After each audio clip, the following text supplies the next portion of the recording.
और सीधा ये तस्वीर आजमगढ़ की हम आपको दिखा रहे हैं। सपा अध्यक्ष अखिलेश यादव को आप देख सकते हैं, सुन सकते हैं। ये कहीं बाबा जी के दिए हुए तो नहीं है।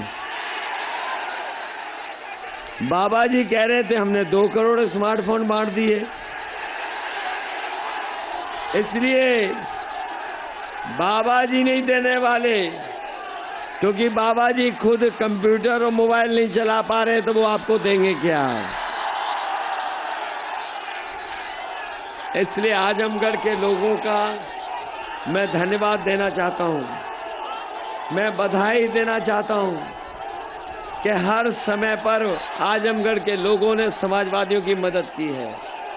हमें भी जिताया, नेताजी को भी जिताया, और जब कभी भी सरकार बनाने की बात रही होगी, आजमगढ़ की जनता ने सबसे ज्यादा विधायक जिता करके सरकार बनाने का काम किया है। इस बार भी सरकार बनाने का चुनाव है, इसलिए हम आपसे अपील करने आए हैं कि हमारे नफीस अहमद, इनको अच्छे वोटों से जिताने का काम करना, ऐतिहासिक जीत दिलाना। और हम आपको भरोसा दिलाते हैं कि अभी तो केवल पूर्वांचल एक्सप्रेसवे बनी है, आने वाले समय में इसी बड़ी सड़क के किनारे हम मंडी बड़ी बना करके और अपनी मंडियों को ठीक करके अपने किसानों को उनकी फसल की सही कीमत दिलाने का काम भी समाजवादी सरकार में करेंगे। इन्होंने खाद नहीं दी, डीएपी गायब हो गई, डीजल पेट्रोल महंगा हो गया, गैस सिलेंडर महंगे हो गए। तभी आपने देखा होगा इनके प्रत्याशी जनता से माफी मांगते घूम रहे हैं।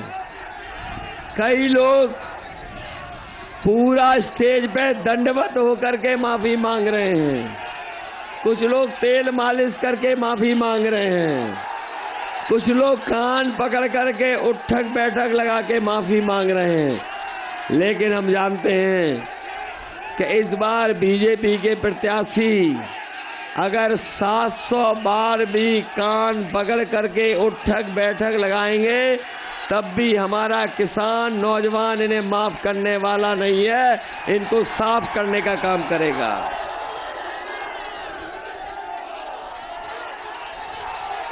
जो हमारी और अब आपकी टोपी पे कहते थे, उन्होंने टोपी पहन ली, लेकिन रंग बदल के टोपी पहनी है। इसलिए इन रंग बदलने वालों से सावधान रहोगे कि नहीं रहोगे। ये बीजेपी के लोग झूठ बोलने वाले, इनसे सावधान रहोगे कि नहीं रहोगे। ये चुनाव जहां झूठ बोलने वालों से बचना है, वहीं किसानों का चुनाव है, नौजवानों के भविष्य का चुनाव है, लोकतंत्र को बचाने का चुनाव है, संविधान को बचाने का चुनाव है, और उत्तर प्रदेश को खुशहाली पे ले जाने का भी चुनाव है। इसलिए मदद करिए, मदद करोगे सब लोग। कोई ऐसी वैसी बात तो नहीं है। ये दूसरे दल वाले आ रहे हैं, इनकी सरकार नहीं बन रही है, सरकार तो साइकिल वालों की बन रही है। इसलिए एक एक वोट समाजवादी पार्टी के साइकिल पे डाल देना, और हम आपको भरोसा दिलाते हैं, चाहे हमें अस्पताल बनाने का मौका मिलेगा तो अस्पताल बनेगा, बच्चों की पढ़ाई के लिए महाविद्यालय बनाने का काम होगा। हमने कहा है कि आजमगढ़ में खेल को लेकर के और आपके क्षेत्र में बच्चों की रनिंग ट्रैक के लेकर के या खेलने का स्टेडियम बनाना पड़ेगा तो बनाने का काम करेंगे। आजमगढ़ में जिस तरीके से समाजवादी सरकार में, लखनऊ में,